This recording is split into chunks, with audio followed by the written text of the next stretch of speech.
If you homeschooled your kids over the past 4 years, you weren't alone. More opted to keep their kids at home since 2020 for obvious reasons. Some believe that with life getting back to normal, the homeschooling trend would subside. In states like Colorado, that was in fact the case. However, a new study finds 90% of states that report homeschooling enrollment saw that number go up for the 2023-2024 academic year.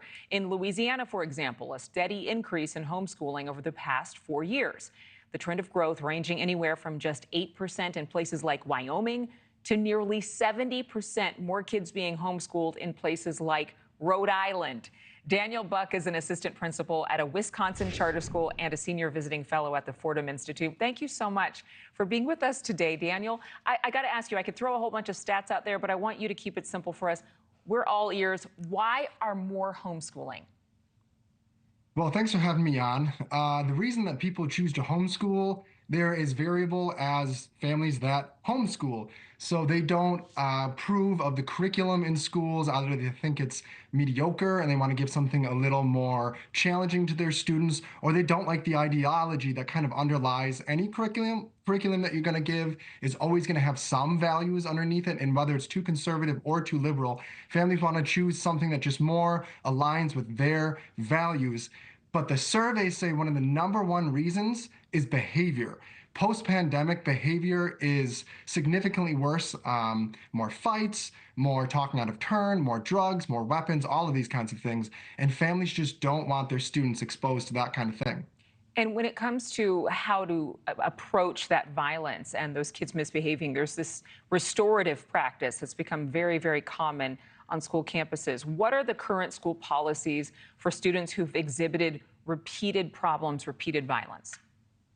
I don't want to put all of the blame on restorative practices. Much of it, I think, also has to do with rises in gentle parenting, where parents don't really encourage their kids to behave well.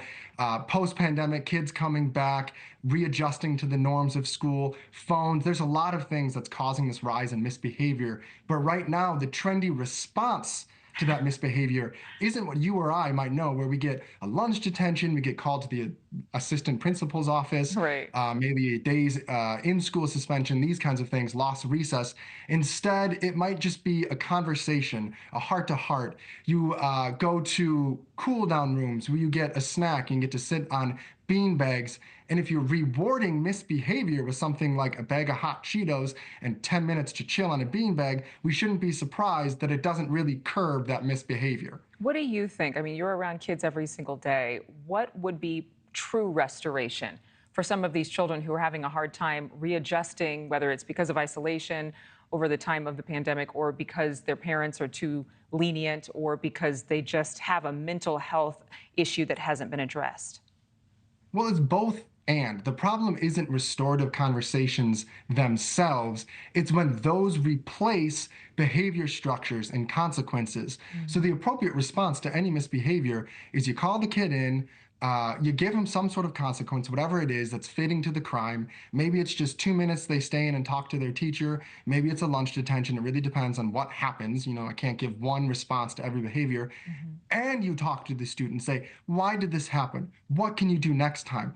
And also reward the kid when they do well. The problem is when one of these things occurs in isolation. Either the strict disciplinarians that don't connect with kids at all, the restorative practices that completely forget about consequences, or that we're just going to reward them, we're just going to give them tickets so they can buy little trinkets, again, without the consequences. It should be an all of the above kind of response to help kids learn to behave better and to hold them accountable to your expectations. If you have the ear of the new incoming administration to the White House and the Department of Education, which is likely going to be sent back to the states instead of being governed from the federal level, what would you tell them? What's something you'd insist that they know to have real change brought about in our schools in America?